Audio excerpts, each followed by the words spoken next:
ಕಲಘಟಗಿಯಲ್ಲಿ ತಪ್ಪಿದ ಭೀಕರ ಅನಾಹುತ. ಕಲಘಟಗಿಯ ಕಾರವಾರದ ರಸ್ತೆಯಲ್ಲಿ ನಿನ್ನೆ ತಡರಾತ್ರಿ ಸಂಭವಿಸಿದ ಗ್ಯಾಸ್ ಟ್ಯಾಂಕರ್ ಪಲ್ಟಿ ಪ್ರಕರಣ ಇಡೀ ಭಾಗವನ್ನೇ ಆತಂಕಕ್ಕೆ ತಳ್ಳಿತು.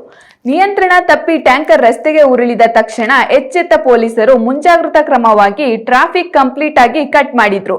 ಬರೋಬ್ಬರಿ 12 ಗಂಟೆಗಳ ಕಾಲ ವಾಹನ ಸವಾರರು ಪರದಾಡುವಂತಾಯಿತು. ಆದರೆ ಅದೃಷ್ಟವಶಾತ್ ಗ್ಯಾಸ್ ಸೋರಿಕೆಯಾಗದ ಕಾರಣ ದೊಡ್ಡ ವಿಪತ್ತೊಂದು ಸ್ವಲ್ಪದ್ರಲ್ಲಿ ತಪ್ಪಿದೆ. ಇಂದು ಮಧ್ಯಾಹ್ನ 3 ಗಂಟೆಗೆ ರಸ್ತೆ ಕ್ಲಿಯರ್ ಆಗಿದ್ದು ಈಗ ಜನ ನಿಟ್ಟುಸಿರು ಬಿಡುವಂತಾಗಿದೆ. ಏನೇ ಆಗಲಿ ಅಧಿಕಾರಿಗಳ ಸಮಯ ಪ್ರಜ್ಞೆಯಿಂದ ಜನಸಂಚಾರಕ್ಕೆ ಅನುವು ಮಾಡಿಕೊಡಲಾಯಿತು.